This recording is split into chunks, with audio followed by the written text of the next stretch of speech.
Hello friends, welcome guys. मेरा नाम Vikas Maurya. YouTube channel name Vikas speech. Subscribe on my YouTube. Birbal जीवनी biography of Birbal in Hindi जीवनी। बीरबल का जन्म महेश दास के नाम से 1528 में कल्पी के नजदीक किसी गांव में हुआ था। आज उनका जन्मस्थान भारत के उत्तर प्रदेश राज्य में आता है। इतिहासकारों के अनुसार उनका जन्मगांव यमुना नदी के तट पर बसा टिकावनपुर था। उनके पिता का नाम गंगा दास और माता का नाम अनभा दवितो था। वे हिंदू ब्राह्मण परिवार जिन्होंने पहले भी कविता या साहित्य लिखे हैं, उनके तीसरे बेटे थे। बीरबल हिंदी, संस्कृत और पर्शियन भाषा में शिक्षा प्राप्त की थी। बीरबल कविताएं भी लिखते थे, ज्यादातर उनकी कविताएं ब्रज भाषा में होती थी, इस वजह से उन्हें काफी प्रसिद्धि भी मिली थी। बीरबल मुगल शासक अकबर के दरबार के वो सबसे प्रसिद्ध सलाहकार थे। बीरबल भारतीय इतिहास में उनकी चतुराई के लिए जाने जाते हैं और उन पर लिखित काफी कहानियां भी हमें देखने को मिलती, जिसमें बताया गया है कि कैसे बीरबल चतुराई से अकबर की मुश्किलों को हल करते थे। 1556-1562 में अकबर ने बीरबल को अपने दरबार में कवि के रूप में नियुक्त किया था। बीरबल का मुगल साम्राज्य के साथ घनिष्ठ संबंध था, इसलिए उन्हें महान मुगल शासक अकबर के नवरत्नों में से एक कहा जाता था। 1586 में उत्तरी दक्षिणी भारत में लड़ते हुए वे शहीद हुए थे। बीरबल की कहानियों का कोई सबूत हमें इतिहास में दिखाई नहीं देता। अकबर के साम्राज्य के अंत में स्थानिक लोगों ने अकबर बीरबल की प्रेरित और प्रासंगिक कहानियां बनानी भी शुरू की। अकबर बीरबल की ये कहानियां पूरे भारत में धीरे धीरे प्रसिद्ध होने लगी थी। अकबर और बीरबल। बीरबल महेशदास नामक बादफरोश ब्राह्मण थे, जिसे हिंदी में भाट कहते हैं। यह जाति धनाढ्यों की प्रशंसा करने वाली थी। यद्यपि बीरबल कम पूंजी के कारण बुरी अवस्था में दिन व्यतीत कर रहे थे, पर बीरबल में बुद्धि और समझ भरी हुई थी। अपनी बुद्धिमानी और समझदारी के कारण यह अपने समय के बराबर लोगों में मान्य हो गए।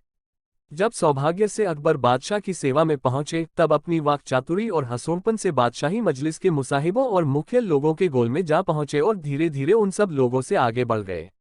बहुधा बादशाही पन्नों में इन्हें मुसाहिबे दानिश्वर राजा बीरबल लिखा गया है।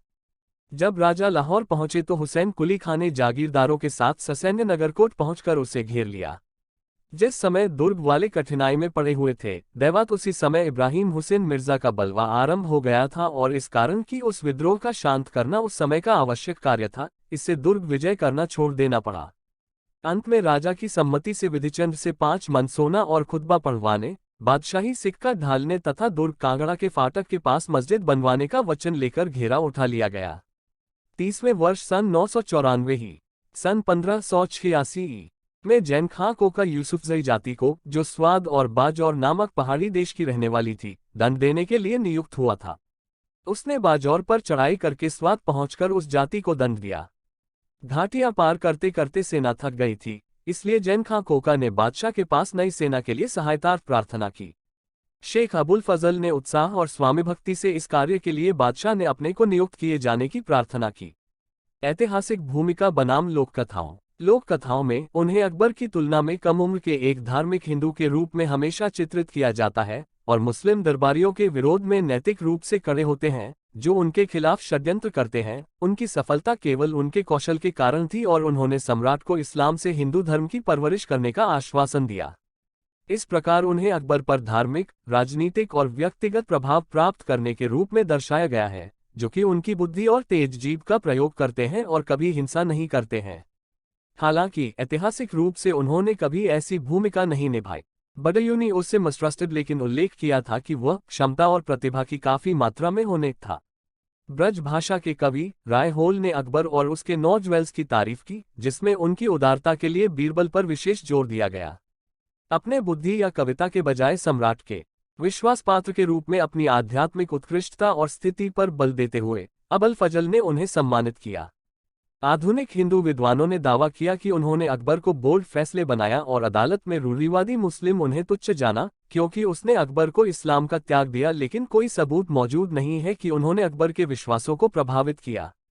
हालांकि सूत्रों का कहना है कि उन्होंने अकबर की नीतियों को कुछ हद तक प्रभावित किया था।